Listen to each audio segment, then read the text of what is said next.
The Little Christmas Tree. Written by Karl Ruhmann and illustrated by Anne Moeller. Once there was a fir tree that grew at the edge of the forest. Behind it, the great pines towered, and an oak tree spread its shadow far and wide. Birds built their nests in the pines. Squirrels ate the nuts and acorns. Children had even built a tree house in the oak. But nobody, not even a mouse, thought the fir tree was useful. It was just too little. The little tree hated being so small. It felt as if nobody took it seriously. Someday I'll show them, the fir tree thought, but it didn't know how. One day, two hares came over the meadow to the edge of the forest. "Hey, take a look at that!" cried one, pointing to the fir tree. "We can use that for jumping practice. It is just the right size." The hare got a running start and took a great leap right over the fir tree. The second hare did the same. The little tree was green with anger, but no matter how high it stretched, it couldn't even reach the hare on their bellies with its needles. "Just you wait," it thought. "Someday I'll show you." It just didn't know how. Another time a hedgehog came by. She was in a terrible mood. She'd been rummaging through the nearby house's compost pile, and now her spines were all messy, covered in potato peelings, bread crusts, even a salami wrapper. When she saw the fir tree, she exclaimed, "Oh my, that tiny little tree is just the right size!" And before the fir tree could pull back its needles, the hedgehog scooted in among its branches and scraped off all the muck. The fir tree trembled with fury. "Just you wait," it thought, wobbling its tender green tip. "Someday all of you will see what I can do." But it still didn't know how. In autumn, the air grew chilly. A cold wind blew down the branches and stripped the leaves from their trees. Only conifers, like pines and the fir tree, stayed green. The animals were out enjoying the last of the sunshine before snow covered the fields.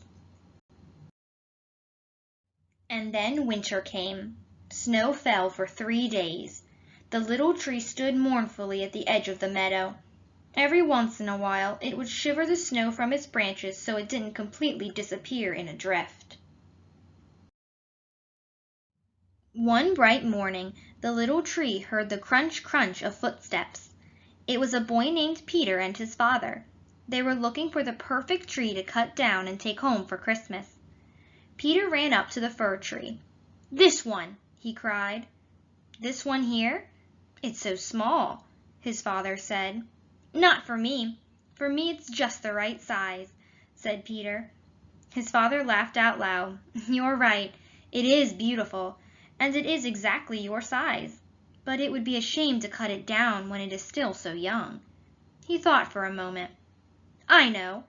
What if we brought decorations out here to the forest? We wouldn't have to cut the tree, and it could keep growing as you keep growing.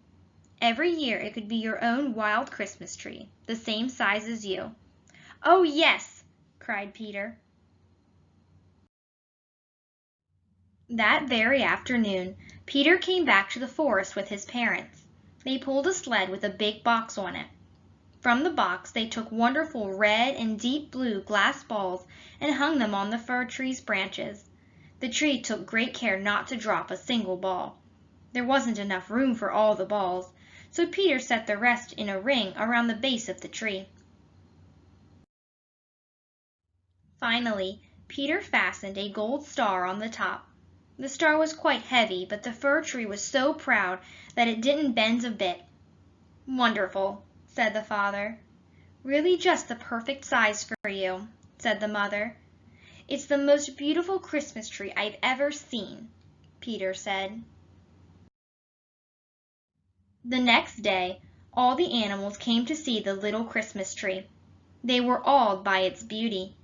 The fir tree knew it had finally shown them that it was indeed just the right size for something truly special. Every year at Christmas time, Peter came back.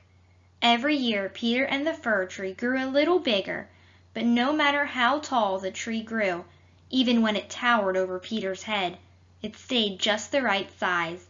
And the fir tree remained the most beautiful Christmas tree for Peter his whole life long.